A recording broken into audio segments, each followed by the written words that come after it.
savoir que pour adapter sa couleur à celle du milieu qui l'entoure, la peau du caméléon, ou dans ce cas qui peut être appelé les téguments, sont un organe constitué par des tissus d'origine embryologique différentes. L'épiderme, un tissu épithélial pluristratifié d'origine ectoblastique, et le derme, un tissu d'origine mésoblastique, souvent mal séparé d'un tissu conjonctif sous-cutané.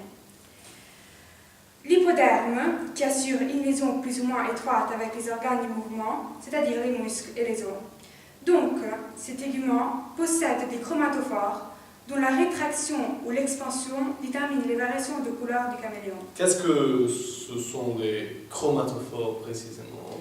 Alors, les chromatophores se présentent sous forme de cellules élastiques contenant des pigments, c'est-à-dire une matière colorée de structures variées, présente dans divers tissus et organes végétaux ou animaux, auxquels elles donnent une coloration particulière. Si ces pigments sont concentrés au centre du chromatophore, c'est-à-dire que le chromatophore est en contraction, ils forment une minuscule boulette presque invisible. L'animal alors est de teinte claire. Mais si, au contraire, ces mêmes pigments s'étalent à la surface de la peau, le chromatophore est donc en expansion, ils forment une couche mince parfaitement visible.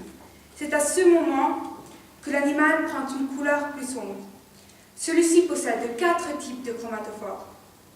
Les guanocytes, ou qui peuvent être également appelés les guanophores, les érythrophores, des xanthophores et enfin des mélanophores qui contiennent la mélanine. Ok, donc, de ce que j'ai compris, la coloration de cet animal dépend de la synthèse additive. Je savais bien que les couleurs que nous voyons sont le résultat de la synthèse additive des couleurs, donc dans ce cas des pigments de ces animaux, si j'ai bien compris, c'est comme ça, ok, questa bisogna rifarla, ok? Quella che parli tu? Sì, perché... Come andava la mia parte? Bene. Bene. L'ultima parte andava benissimo. Sì,